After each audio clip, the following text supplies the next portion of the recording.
COVID-19 pandemic struck back in 2019, so many people found themselves jobless, lost, and at a turning point in their lives. 27-year-old Erisa Mushundwe had just graduated in game ranch management studies, and the opportunities for employment were scarce. With limited options, Erisa decided to go back to something he was passionate about, and that was farming.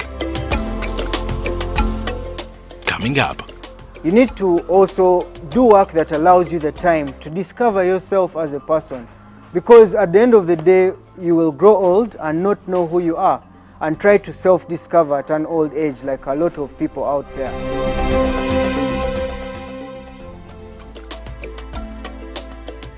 Uganda is one of the youngest populations in Africa, but so many youth find farming as a tedious and unattractive choice for business, almost only attracted to white-collar jobs in the city. Agriculture contributes a large chunk towards the gross domestic produce of Uganda's economy, with a 3.6% in 2021 of the $36 billion US, which confirms that indeed agriculture is a lucrative sector, and one that is still fertile and capable of improving the living standards of many young people in Uganda. At 27, Erisa Mushundwe is a practicing farmer of chicken and mainly rabbits at his family farm in Chanja, and serves as a testimony that even young people can be successful farmers. From the start, let's say senior 4, I was very interested in farming. I used to travel back and forth from home during my holidays with my mom. She's a farmer, and she still actively farms here with me. So I picked up the interest in farming throughout that time. When I went back to school, senior 5, senior 6, it was 2 years away from the farm and school life, you know it. So when I came back for the senior 6 vacation, I also spent it here at the farm, learning more about it and earning some money. When time for campus came, I decided to do a course that is outdoor and still links to farming, which is called game ranch management. And through this course, I ended up completing. It's a 3-year course, 2 years of theory and 1 of practical. I actually did my practical year at Lake Imboro National Park. And after that 1 year of practical, I looked for a few opportunities in the wildlife sector, but none of them were matching my expectations. So then I decided to return to the farm, something I had been doing since, and something that I have very large passion about. At the start of the first lockdown in Uganda, Mushundwe decided to start a farming project that was not capital intensive and would allow him time to still look out for other income opportunities, but at the same time a project that integrated into the other activities on the family farm. And after some research and consultation, rabbit farming was the perfect choice. With the rabbit project, I wanted to raise money. I wanted to have fertilizer generated on the farm, good organic fertilizer that is potent enough so that you don't need a lot of volumes of it. I also wanted to have healthy meat option, because a lot of meat is not as healthy as people think. Rabbit meat is white meat. It has very good protein and zinc levels that are higher than in other animals. So these 3 things, also not forgetting, I wanted to have time. When you have rabbits, it's not very labor intensive.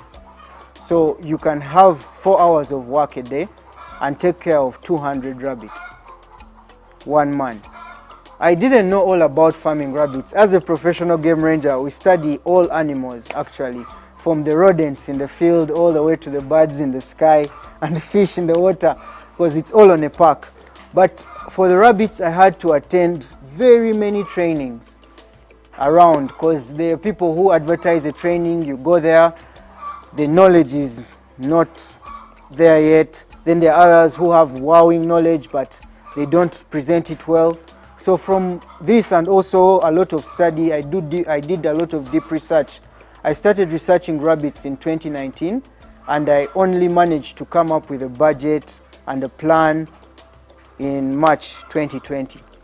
So that's the thing. I thought about rabbits before, but not deeply. But when lockdown came in, and I thought, what animal can I keep in a small space and I multiply very fast and has a good market, where you don't worry about the market so much, like how you have your cows, take them to Kalere, then they tell you, mulunzi atambulide ku motoka, then they give you a bad price. So I wanted something that is clean, like clean trade. Everyone knows the price of a good breeding rabbit in the rabbit business, and they need them constantly. So that's how I ended up summing up my knowledge. Plus also had lessons learned from working in them. Rabbits might not need a lot of attention to rear, but what are the key factors to consider before starting and after? So the must-dos in rearing rabbits, I would start with hygiene. Hygiene is a critical thing in rabbits. A rabbit is a sensitive animal. In nature, rabbits live outside.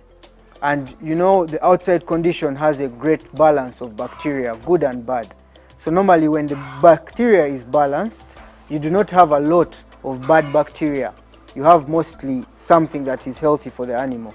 So in the conditions we keep them in the caged conditions, these bacteria balances are imbalanced. So you can easily have a rabbit get sick if it's confined. So hygiene is critical. Cleanliness is one. Also space. Rabbits, despite what people think that they do not require a lot of space, but individually they have to have a 2 by 2 foot cage. This gives them enough space to loiter and do all the activities and live comfortably. Thirdly, quality of feed. You need to feed your animal on a balanced diet. As you have to understand, this animal is living in a confined environment. So you have to bring all nutrients and minerals that it requires to eat. The don'ts of rabbit farming: do not be greedy and mate the rabbit so often, because rabbits can produce every month. People know that. However, rabbits that produce every month, you'll find that the litter size will reduce, and the litter size, by litter size, is both number and physical. Also, the health of your rabbits will be off because the mother is not as strong, so she will not give birth to babies who are as resilient. Another don't is inbreeding. Inbreeding is a very big don't, because when you inbreed, you have rabbits that are inbred. So those rabbits are clones, ideally. So if one falls sick of a disease, all of them can be wiped out. So that's the second don't. Another don't of the rabbit business would be mating young rabbits. A rabbit requires to be mature sexually to be mated. If it's a female, you will find that if you mate it early, you will damage its uterus. So when you damage the uterus, you'll find that that female either doesn't give birth again, or when she gives birth, it's with very great complication and to a small number of children. Rabbits need to be kept out of the rain, for starters. They need a good ventilated environment. Rabbits are more, as opposed to what many people think, rabbits are more impacted by heat and humid conditions than cold conditions. So you have to have fresh air. As you can see, we have a good airflow in here. The setup, you need to have technical knowledge, which here as a farm, we have teams that offer services that range from setting up, maintenance, and also we do trainings, comprehensive training. We do that here on the farm for all levels. Students, farmers, the farm owner, the farm managers, even other people who are interested in rabbits for any other reason. So the setup, we do that. We give many details of how to set up in our comprehensive training we carry out here on Saturdays. Erisa had to go through training before he could start, and even still he is learning more about rabbits after starting the project. That's why he and the team on the farm understand the paramount importance of training and sharing the hard-learned lessons with other rabbit farmers. the breed of rabbit to rear is important to know and informs your choice when starting up. Here on the farm, we have a variety of breeds. To mention, we have the checkered, we have the chinchilla, we have the New Zealand white, we have the California, we have the Stain rabbit, we have the Flemish giant, we have the Dutch rabbit, and we have crosses of them, because in rabbit breeding we have discovered you can gain great kilograms when you make certain crosses. From our record keeping, because every rabbit that mates, we have a rabbit card. So on that rabbit card we map out the parents and track the kids and weigh them and know the weight gain. So we have also variants of those different ones. We chose our breeds on three main reasons. Because of disease resilience, because we wanted something that is resilient to diseases. Because not everyone will have a very good management system to handle high quality rabbits.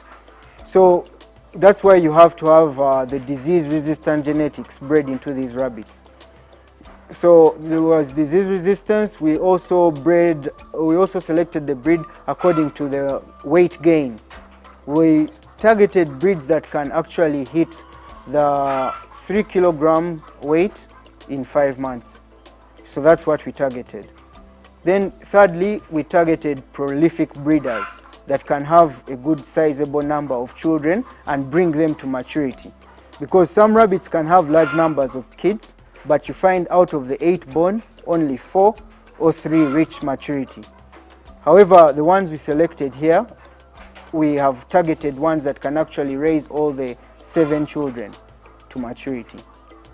The breed you rear and precautions taken influences the number of rabbits you have on the farm. Erisa has been able to produce over 1,000 rabbits over time. We started off the project, as I said, in March 17, 2020, with about 40 females and 10 males. As of today, we have a current number of 612 rabbits on the farm currently. However, we have been making sales. So we target our market roughly each month. We sell about 100 rabbits on this farm. So those 100 rabbits go to 3 different categories. They could go to people who are interested in actually setting up farms. They could go to people who are doing the slaughtering. Also, there are people who purchase them for home, like they would like to have clean meat at home. So they want to have a small project where they can breed for feeding their home rabbits. So also, when we, as I mentioned earlier, we do these trainings. So through these trainings, people come here and learn about rabbitry and understand through the comprehensive training, they understand the business side of it. Because in the business side of it, we break down these things of how you turn the actual rabbit into money at the end of the day. Yeah. As for earning from it, yes, definitely. Not a lot of people will stay in a business they're not earning from. And since day one, we started off with about 40 cages, roughly, plus another 20 for what we were expecting. Today we have about 870 cages. So we have managed to do this through constant business and reinvesting and expansion, of which expansion is another thing we do in our services. If a farmer started off well and they would like to expand, we give them ideas on how to do that. Any idea can become a reality. Through hard work, persistence and learning, Erisa has been able to earn from rabbit farming and improve his livelihood at such a young age. Let's take a short break. We shall be back with more on how Erisa runs the business and the benefits he has gained from rabbit farming right here on Seed of Gold. Fun fact, did you know that rabbits' teeth never stop growing?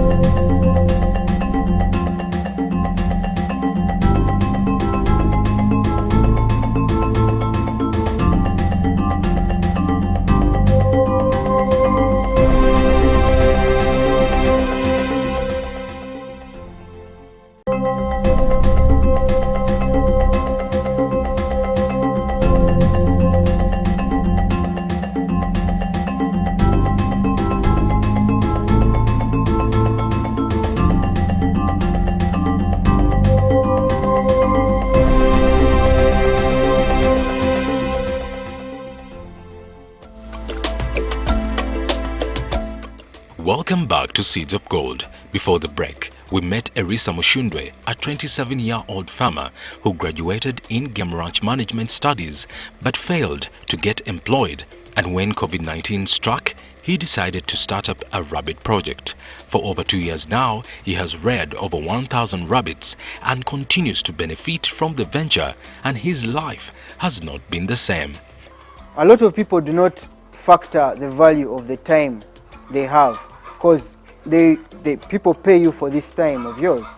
So it's also a good idea to reserve some time for yourself to work on your personal dreams and personal goals. So as earlier mentioned, if you wake up early morning at 6 a.m., normally the work will be done by 8 a.m. given the number of rabbit cages we have. And we have a team. It's me and another person, 2 laborers. So that work covers feeding, cleaning, and checking, because we constantly check the rabbits. We check to see that the children are healthy. We check to see that the parents are healthy. We check to see if there is any issues with the water system. Then later on, we return at lunchtime just to pass through and see if everything is still okay. To return only later in the evening for another 1 hour to check out and give some supper till the next day. So you find 4 hours of your day have been used, and the rest of the day you can do other businesses. You could go to work and work at your work and be a professional still. And me, I'm a farmer, so I also follow other vegetable projects I have, mango orchard I have, and also another few things that are going on. Rabbits have allowed Erisa to multitask between different agriculture ventures. A rabbit will mature in 4 months and will eat about 3 kilograms of feed in a month, and this gives a farmer a good profit margin when they make sales. So, what do rabbits eat and need day to day? Well, rabbits consume various kinds of feed that range from grasses, herbs, vegetables. So you give these, and also something called commercial pellet. Commercial pellet is a compressed feed that has different elements in it and nutrients that the rabbit would not otherwise find in these other items that I had mentioned before. So that's precisely what the rabbit eats. It eats 300 grams of the herbs and grasses and vegetables, and about 100 grams of the pellets a day, depending on the age of the rabbit. When you're going to keep a rabbit, you have to remember that this is an animal. It's a wild animal. So it's going to constantly try to escape the cage. So you have to build the cage in a way that the rabbit doesn't hurt itself, because it will pick at the net. And normally if you use a weak net, it will create bristles that could hurt it. So that's why our cages are lined with the net and also lined with a piece of wood to keep it smooth. Then the water system is also automatic, because rabbits will drink throughout the day. Given that they'll drink throughout the day, it is very labor intensive to constantly clean out the dish and serve fresh water. So the water system allows them a constant flow of fresh water throughout the day. Then when it comes to the outside metal feeder, the metal feeder is where you put the pellets. Because the cage has a net at the bottom, you cannot place the pellets at the bottom of the cage, they'll fall through. So you use that metal feeder to prevent constantly opening the cage as well. So that's most parts of the cage, plus the lock to secure. The slanted iron sheet and the gutter actually collect one of the other products that you can get from a rabbit. They collect the dung and the urine. The urine is used both as a fertilizer and a pesticide, depending on the ratio of mixing.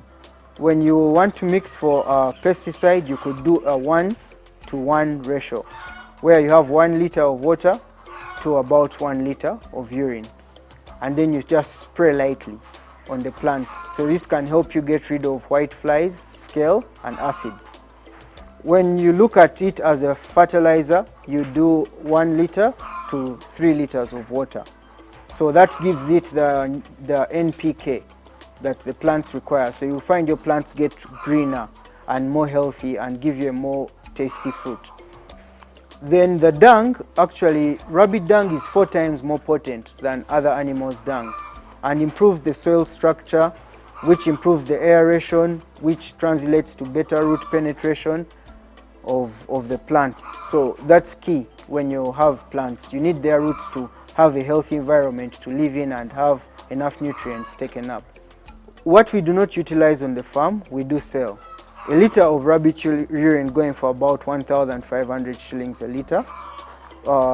Then for a bag of 50 kilograms of rabbit dung, that goes for about 15,000 shillings. Rabbit farming is indeed profitable and not capital and labor intensive, but Erisa had to go through some challenges before he stabilized his craft.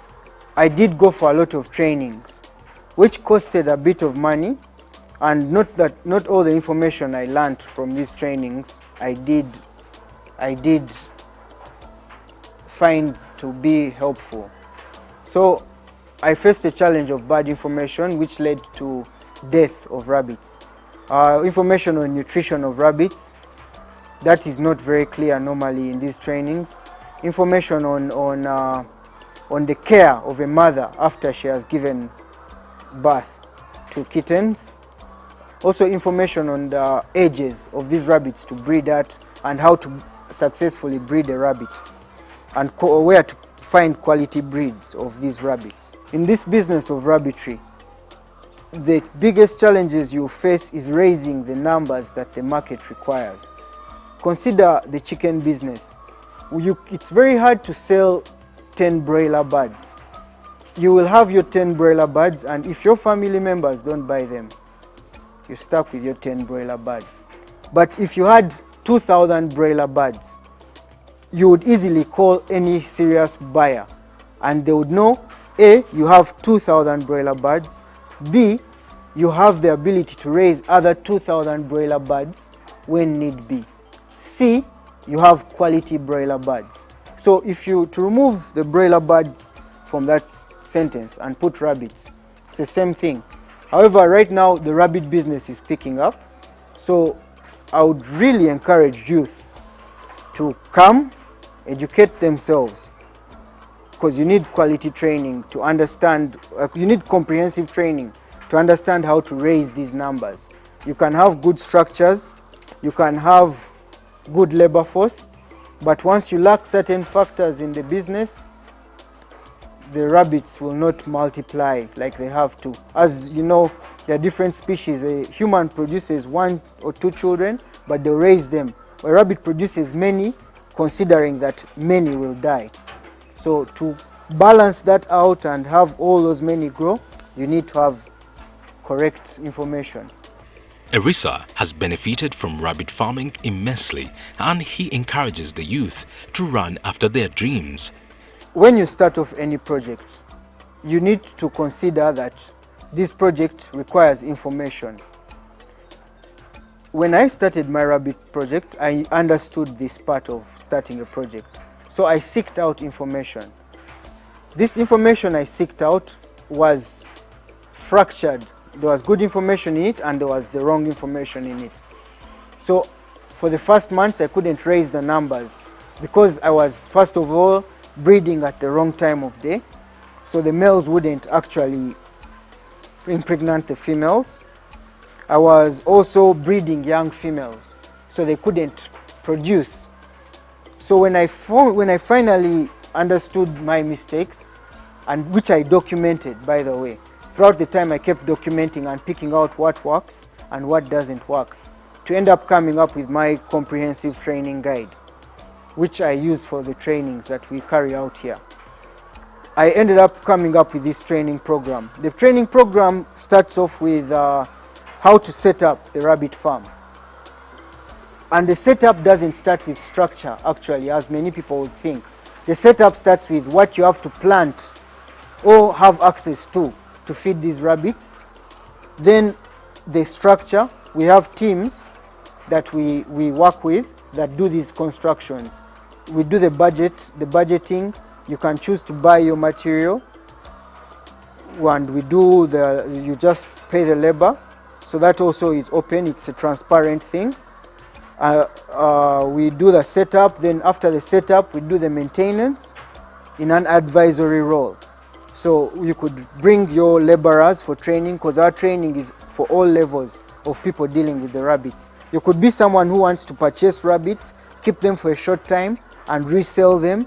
Even the training covers all that, where you're just passive rearing, where not full-time rearing. You have your cages for passive rearing. So our training covers that part of the setup. It covers also the maintenance. Also it covers the market, which is something a lot of people ask about normally when they come to discuss. They wonder, where is the market for rabbits? But once you cover the sustainability, are you able to sustain the market you attract? You cover the quality.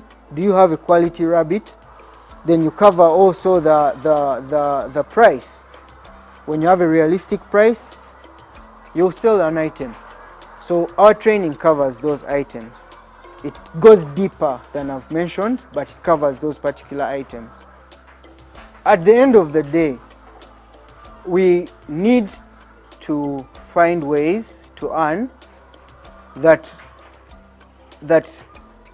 are honest, where you can do work and find at the end of the day, I've done an honest day's job. You need to also do work that allows you the time to discover yourself as a person, because at the end of the day, you will grow old and not know who you are and try to self-discover at an old age, like a lot of people out there. If you are a young person looking for a source of income, don't neglect the opportunity in farming. The agriculture sector is the backbone to global economies, especially here in Uganda. It might be labor intensive, but farming is a long-term investment to better your life. Don't run away from that. Embrace it. Here at Seeds of Gold, we highlight farmers around the country who are uniquely contributing to the growth of Uganda's economy and bettering their lives. You too can be that farmer. What are you waiting for? Start now and reap from your seeds of gold. See you next time.